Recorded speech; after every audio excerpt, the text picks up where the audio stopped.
Hello, আসসালামু আলাইকুম ওয়া রাহমাতুল্লাহি ওয়া বারাকাতুহু। তারেক রহমান স্পিকিং, বাংলাদেশ প্রেসিডেন্ট বলছি। হ্যালো, কে আপনি? পরিচয় দেন, তারপর কথা বলেন। আমি অনেক ব্যস্ত আছি তো, তাড়াতাড়ি বলেন কে। Hello hello.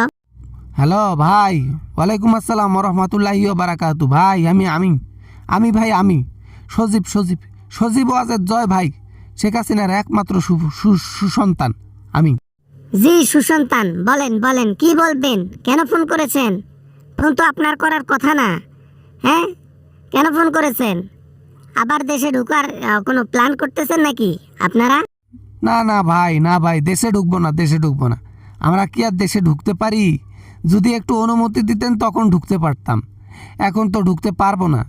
তাই বলি কি একটু অনুমতি দেওয়া যায় না আমাদের? দুষ্টু গরুর চেয়ে শূন্য গোয়াল থাকা অনেক ভালো। তোমাদের মতো গরু দরকার নেই আমাদের। আমাদের গোয়াল আছে, শূন্য আছে, থাক। দেশের মানুষ ভালো আছে। তোমরা দেশে ঢুকলে দেশের মানুষ অশান্তিতে থাকবে।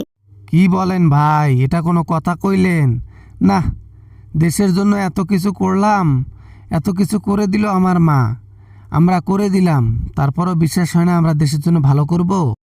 দেশের ভালো করলে তো জুলাইয়ে মানুষদেরকে এরকম উপরে পাঠাই দিতেন না। দেশের সম্পদ নষ্ট করছেন।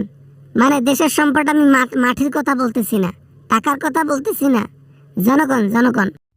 জনগণ আবার কবে থেকে দেশের সম্পদ হইল? জনগণ এই নেই, সম্পদ তো থাকবে, টাকা পয়সা তো থাকবে। জনগণ দেশের সম্পদ না ভাই, অন্য কিছু। এই জন্য তো ধরাটা খাইছো, কঠিন ধরা। এজন্য তো তোমার মা টিকতে পারে নাই। আসলে টাকা পয়সাকে বেশি দেখছে, ক্ষমতাকে বেশি প্রায়োরিটি দিছে, জনগণকে তুচ্ছ মনে করছে, সেই জনগণে বাস দিছে। না মানে ভাই থাক, আর কিছু বলিয়েন না, হয়েছে। যা বলার থেমে যান, হয়েছে। বাসটা আমাদেরকে মনে হয় একটু চিকনেই দিলেন, বুঝতে পারলাম। খালি বুঝতে পারলে হবে না, যেদিন দেশে ঢুকবেন আপনাদেরকে ধরা হবে, জেলে ঢোকানো হবে, রিমান্ডে ডিম চলবে, আয়না ঘরে চলবে শাস্তি।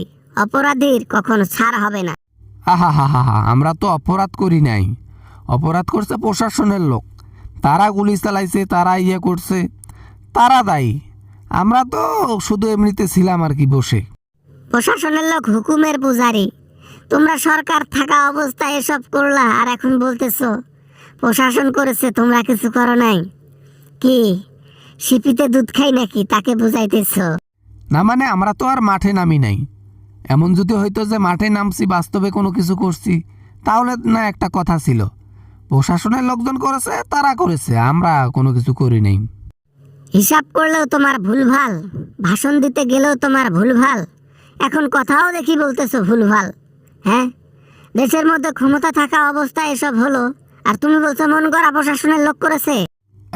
না মানে কিরে, একটু বেশি বলে ফেললাম নাকি? তারেক রহমান তো মাথাটা খারাপ করে দিল।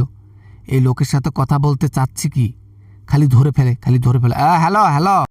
শুনেছি, বিড়বিড় করে যে কথাটা বলেন, সেটাও তো বোঝা যাচ্ছে যে কি বলতেছেন। ফোন রাখ বাবা, ফোন রাখ। তোর সাথে কথা বলার ন্যূনতম রুচিটুকু আমার নাই। না মানে ভাই ফোনটা রাখেন না ভাই, অনেক আশা নিয়ে ফোন করছিলাম ভাই, অনেক অনেক অনেক প্রত্যাশা নিয়ে ফোন করছি ভাই। তোমাদের প্রত্যাশার গুল্লি বাড়ি। রাখ ফোন, কোনোদিনও যেন ফোন না আসে। কাজ করবো নাই তো অকাম না? হ্যাঁ, কাজকর্ম কর, যা চাকরি কর। বেটা চাকরি কর। ফোন রাখ, গুড বাই।